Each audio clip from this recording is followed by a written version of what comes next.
علیکم السلام علیکم پیارے ساتھیوں، آج ایک نئی کہانی کے ساتھ ہم پھر سے حاضر ہوئے ہیں۔ ایک دفعہ کا ذکر ہے کہ ایک گاؤں میں 3 دوست رہتے تھے۔ ان کی آپس میں بہت گہری دوستی تھی اور اس دوستی کی لوگ مثالیں دیتے تھے۔ وقت گزرنے کے ساتھ ساتھ ان تینوں کے مالی حالات خراب ہونے لگے، تو ان تینوں نے سوچا کہ کسی دوسرے شہر میں جا کر محنت مزدوری کرنی چاہیے۔ ایک دن ان تینوں دوستوں نے کچھ کپڑے اور سامان وغیرہ لیا اور شہر کی طرف چل پڑے۔ کچھ سفر طے کرنے کے بعد انہوں نے سوچا کہ اب کچھ دیر کے لیے آرام کر لینا چاہیے۔ آرام کے بعد دوبارہ سفر کریں گے۔ ایک نے کہا، بھوک لگی ہے، کچھ کھا لیتے ہیں۔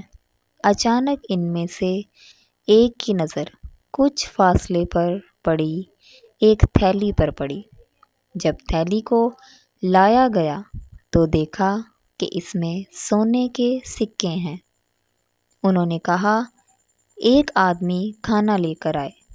کھانا کھانے کے بعد سونے کو آپس میں 3 حصوں میں تقسیم کر لیا جائے گا۔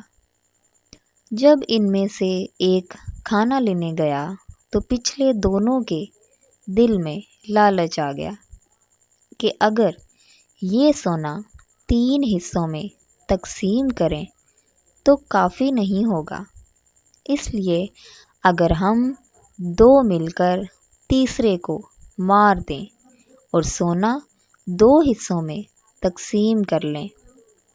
اب یہ ادھر سوچ رہے تھے، جو کھانا لینے گیا اس نے ادھر سوچا، اگر میں ان دونوں کو مار دوں تو سارا کا سارا سونا میرے اکیلے کا ہو جائے گا، تو اس نے کھانے میں زہر ملا دیا۔ جوں ہی کھانا آیا تو ان دونوں نے مل کر اس تیسرے کو قتل کر دیا اور کہا کہ کھانا کھا کر آپس میں سونا 2 حصوں میں بانٹ لیتے ہیں۔ کیونکہ کھانے میں زہر ملا ہوا تھا تو کھانا کھاتے ہی وہ دونوں بھی وہیں پر ڈھیر ہو گئے۔ نتیجہ، لالچ بری بلا ہے۔ پیارے دوستو، دوستی ایک انمول تحفہ ہے، مگر صرف لالچ کی وجہ سے وہ جان سے بھی گئے اور دنیا کا مال دنیا میں ہی رہ گیا۔